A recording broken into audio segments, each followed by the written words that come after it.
Hello guys, welcome back to our channel. तो guys, Bata India के Q1 के result आ चुके हैं, तो चलिए उनको जल्दी से एक बार देख लेते हैं। लेकिन उससे पहले दोस्तों बता दूं, जो भी नंबर्स इसमें बताए जाएंगे वो रुपीज़ इन मिलियंस में होंगे, उस बात का आप ध्यान रखिएगा। तो दोस्तों, अगर इनके टोटल इनकम की बात करी जाए तो पिछले बार की ईयर ऑन ईयर के हिसाब से जो इनकी पिछली बार टोटल इनकम रही थी वो लगभग 2792 मिलियंस के आसपास रही थी। और पिछले क्वार्टर में इनकी जो टोटल इनकम रही थी वो लगभग 6839 मिलियंस के आसपास रही थी। और इस बार की जो इनकी टोटल इनकम रही है वो लगभग 9523 मिलियन के आसपास रही है।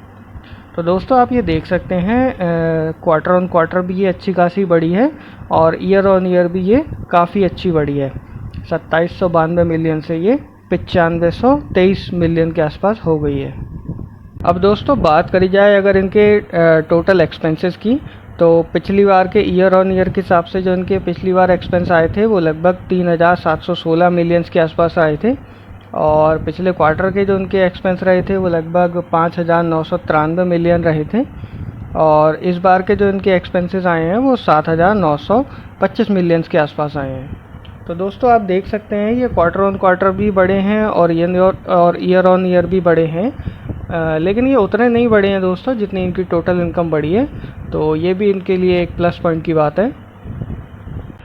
तो दोस्तों, अब हम बात कर लेते हैं इनके प्रॉफिट की। जो टैक्स कटने के बाद इनका जो प्रॉफिट बचता है, जिसे नेट प्रॉफिट कहते हैं, उसकी बात कर लेते हैं। तो दोस्तों, ईयर ऑन ईयर बेसिस पे अगर देखा जाए तो पिछली बार इनको 694 मिलियंस का लॉस हुआ था दोस्तों। और क्वार्टर ऑन क्वार्टर बेसिस पे देखें तो ये लगभग 629 करोड़ के प्रॉफिट में थे पिछली बार। और इस बार का जो इनका प्रॉफिट आया है वो लगभग 1193 मिलियंस के आसपास आया है। तो दोस्तों, आप देख सकते हैं ये क्वार्टर ऑन क्वार्टर तो जस्ट डबल ग्रोथ हो गई है इसमें। और ईयर ऑन ईयर बेसिस पे देखा जाए तो भी ये इसमें बहुत ही अच्छी ग्रोथ हुई है। 694 मिलियन के लॉस से ये 1193 मिलियंस के प्रॉफिट में आ गए हैं, जो कि एक बहुत ही अच्छी बात है इनके लिए। अब दोस्तों, बात करी जाए अगर इनके ईपीएस की, तो ईपीएस भी आप देख सकते हैं जैसे जैसे प्रॉफिट में इजाफा हुआ है वैसे वैसे ईपीएस भी इनका बढ़ा है। पिछली बार को जो इनका ईपीएस था वो 5.41 का ईपीएस था लॉस में। और पिछले क्वार्टर में जो इनका ईपीएस आया था वो लगभग 4.90 का ईपीएस आया था। इस बार जो इनका ईपीएस आया है वो लगभग 9.29 का ईपीएस आया है। तो जैसे जैसे इनका प्रॉफिट बढ़ा है दोस्तों, वैसे वैसे इनका ईपीएस भी बढ़ा है। और इसकी अगर ओवरऑल रिज़ल्ट की बात करी जाए दोस्तों, तो बाटा इंडिया के जो रिज़ल्ट रहे हैं वो काफ़ी शानदार रिज़ल्ट रहे हैं।